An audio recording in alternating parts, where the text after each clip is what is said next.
The castle walls were alive with the soft hum of the evening wind, brushing through ivy and echoing faintly across the stone corridors. Lanterns flickered, casting golden reflections on the cold floors, and the distant clatter of servants' footsteps reminded Adrian Vale that the palace, though serene from a distance, thrived with silent, disciplined chaos.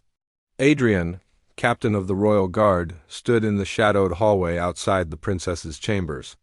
His eyes traced the polished wood and glinting brass fittings, yet his mind was elsewhere on the one figure who had become the center of his existence, Princess Seraphina.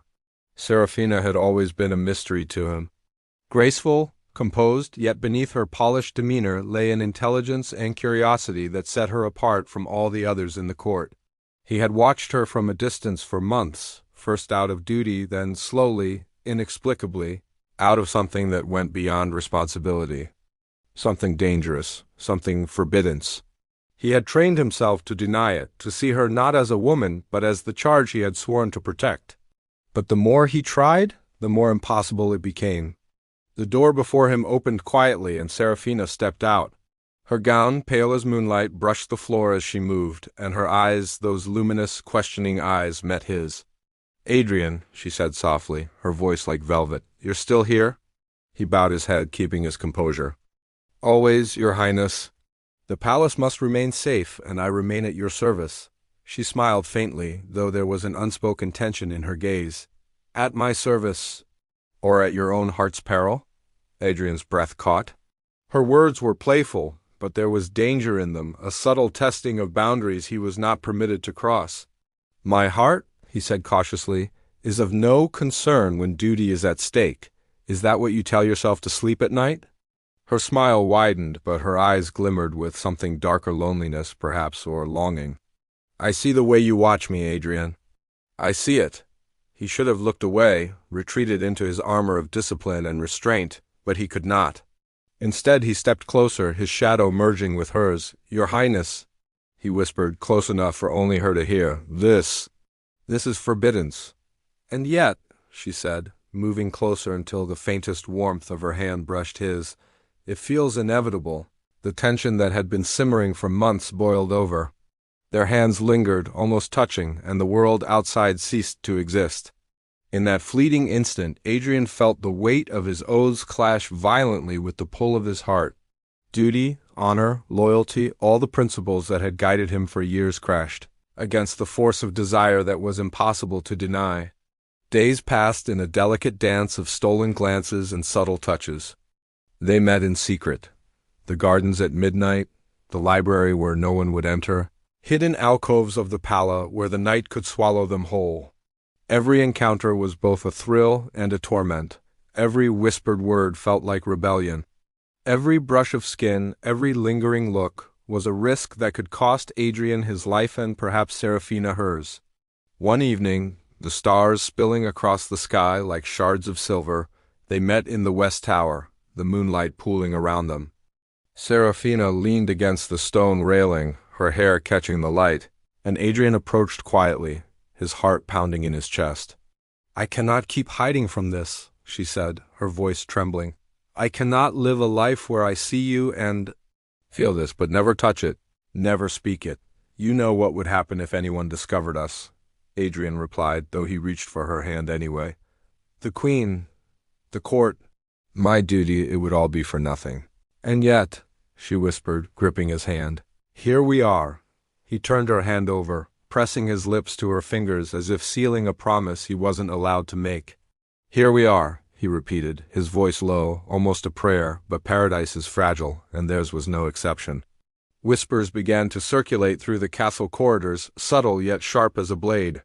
Lord Malric, the cunning adviser whose ambition was matched only by his malice, had noticed the unguarded moments.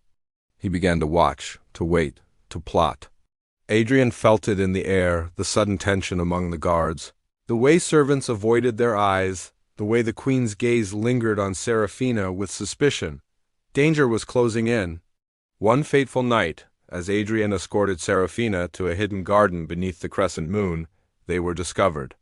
Lord Malric stepped from the shadows, his smile venomous, and the court guards followed, swords drawn. "Princess," he said smoothly, bowing mockingly. It seems your heart has strayed from duty. Seraphine's face paled, but Adrian stepped forward, his hand on the hilt of his sword. Do not speak her name in such a tone. She is under my protection. Under your protection? Mauric's laugh was cruel. Perhaps you've confused duty with desire. A royal guard does not touch the bloodline they protect. The confrontation was swift. Adrian fought not only for the princess, but for their love, a love that had become as vital as the air he breathed. Steel clashed in the garden, the moonlight reflecting off polished swords, sparks flying as determination met cruelty. Seraphina watched, heart in her throat, as the man she loved risked everything for her. When the battle ended, it was with the court shaken and Mauric disgraced, though not gone. The queen had intervened, her anger tempered by the undeniable bravery Adrian had displayed. He was reprimanded, yet spared the harsher punishment that could have ended his life. Seraphine's heart, however, was torn between relief and longing. They fled to the balcony, where the night sky stretched endless above them. "You could have died," she whispered, trembling. "And yet," he said, turning to her, "I would do it again. For you, always." The stars shimmered above like witnesses to a love that dared to defy the world. The palace below seemed distant, insignificant compared to the bond that had formed, fragile yet unbreakable. They held each other silently, knowing that the path ahead would be fraught with peril, but also knowing that their hearts, once joined, would never surrender.